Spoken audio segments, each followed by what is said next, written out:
Recently, I had a chance to visit the county building with my associate Take. We have a client right now that's interested in buying a short-term rental, and I just didn't know what I didn't know. So I wanted to get down to the bottom of it. So today, we're making a feature video all about short-term rentals in Santa Cruz County.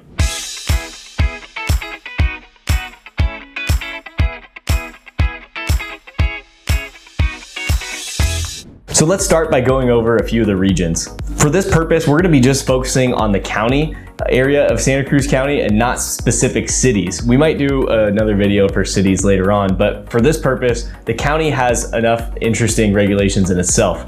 There's a couple areas that are restricted zones, and those are the Davenport-Swanton designated area that's called DASDA. Then you have Loda, which is the Live Oak designated area. Then you've got Salsda, which is the Seacliff, Aptos, La Selva Beach designated area. And within Salsda, you have what's called the Salsda No Limit. We'll get to that in a bit. That's a special zone. But then you also have places that are unrestricted that are condotels, and those are gonna be Seascape Resort and Pajaro Dunes. So if you're interested in buying within the county, you've got those options, but then anywhere else that's in county that's not city, it's kind of unincorporated county that's not within a restricted zone, we're just gonna call that the rest of the county. So overarching in Santa Cruz County, you've got the regulation of the 15% rule. So that says that only 15% or less homes in the county or properties in the county can be designated as short-term rentals and run that way.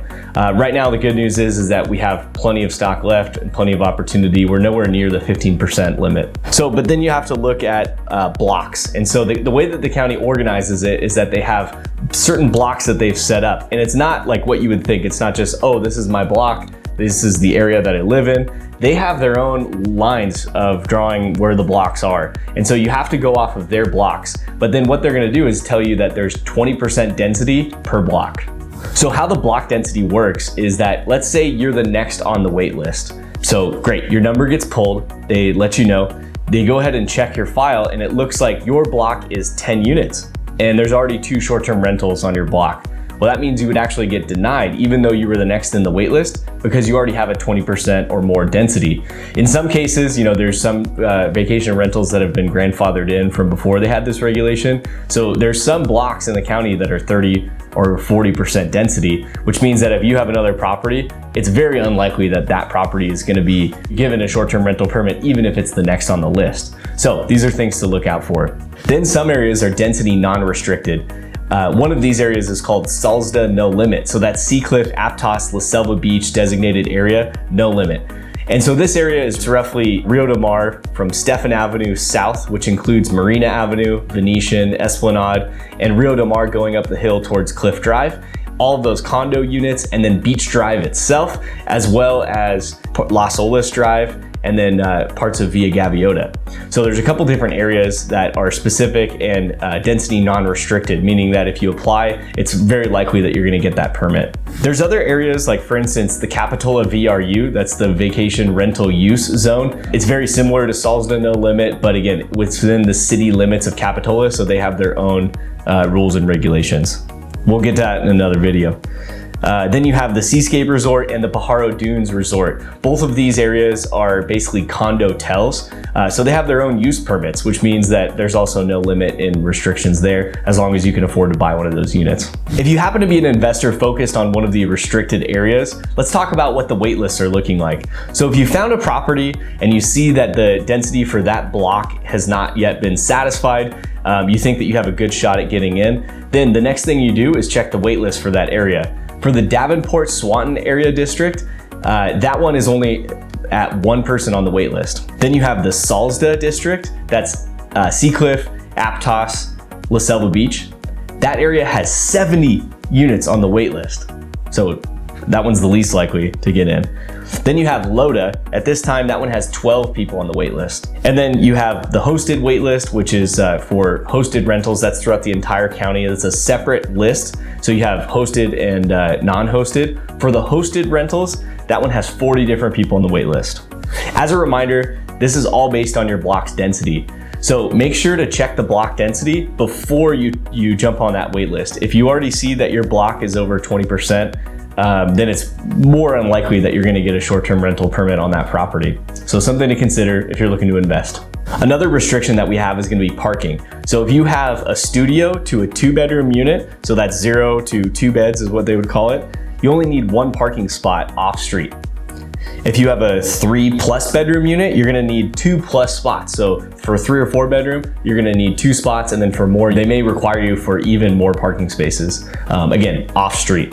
This includes garages. I did ask that question. So if you have a 2-car garage, that counts as 2 spaces for your requirements, for the short-term rental requirements. So another restriction that we came across is that there's no ADUs allowed. When you actually get an ADU permit, you're not allowed to have a short-term rental in that property. Now there are some that are grandfathered in that are already existing, but anybody moving forward that's watching this video and wanting to invest in short-term rentals, you can't have an ADU on the property while you're doing an STR. They just won't give it to you. Duplexes and triplexes, interestingly enough, they are allowed, as long as you have written permission from the tenant that shares the wall with the unit that will be short-term rental. So I would say make sure to get those baked into your lease agreements before you go try to be a short-term rental operator. Finally, talk about some of the fees that are involved. So if you just want to jump on the wait list and you think that you've got a property in mind in this area, and you may not have ability to just go ahead and apply for that short-term rental right away, that wait list fee is going to be $135. And that's an annual fee. So you need to up that fee every single year. And so this is what makes a lot of shifting change in the waitlist. The waitlist can change drastically from year to year. So make sure you keep up on that if you're interested in applying for one of these short-term rental permits. Now, once you do get the chance to apply, that's going to cost about $2,000 roughly. They said somewhere between $1,500 and $2,000, but just to be safe, let's say it's $2,000 to apply. Then that's going to be a 3-month process, and if you're approved, you'll get about 50% of that back, but let's just say you'll get some of the money back at the end of the day. Then once you have that permit, it's going to be good for up to 5 years, and then you're going to have to reapply again at that point. Again, if you have the permit and you reapply, you're a shoo-in to get it again. You don't have to go through the waitlist process again. But if you lose that status and you let your permit expire, you're kicked right back to the back of the line. And then let's talk about operating expenses. So in the county of Santa Cruz, we've got a 14% TOT. That's called transient occupant tax. So that means on your gross rents that you receive, let's just say Airbnb or VRBO is actually just going to go ahead and pay those fees on your behalf to the county based on whatever TOT fee, that percentage that they're going to apply to it. So what's nice is that you don't ever see that money. It doesn't really come across you, but you do have to factor it into your expenses when you're thinking about what rate you're going to charge people to stay in your property. So that's about it, guys. If you want more information on short-term rentals, this is just the beginning of scratching the iceberg. My name is Pistol Pete. I work with the Eubank Property Group here at Room Real Estate. You can always call me for more information, and my direct line is going to be 831-471-7330. I'll see you in the next one.